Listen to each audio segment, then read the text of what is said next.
Aktres, munti ka ngang lumipat sa ibang network. Ang totoong dahilan bakit umano naggalit ang asawa nito. Kamakailan, isang blind item mula sa ang naging mainit na paksa sa social media. Ayon sa ulat, isang prominenteng showbiz personality ang muntik ng lumipat ng network at maraming netizen ang naghihinala na si Jenilyn Mercado ito. Ang hinala ay mas pinalakas pa ng balitang hindi siya kasama sa pinakahuling station ID ng GMA7, kung saan siya ay matagal nang itinuturing na isa sa mga pangunahing bituin. Ang isyu ng posibleng paglipat ni Jenilyn sa ABS-CBN ay lalong uminit nang magbigay ng kontrobersyal na komento si Dennis Trillo, ang partner ni Jenilyn, sa isang netizen na nagtanong tungkol dito.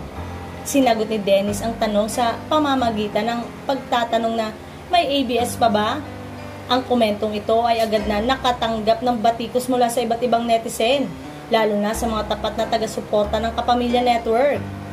Dagdag pa sa kontrobersya, may mga netizen na nagpayag na tila bitter umano si Dennis dahil hindi natuloy ang paglipat ni Jenilyn, dahil hindi umano natugunan ang mga hinihingi ng kanyang kampo.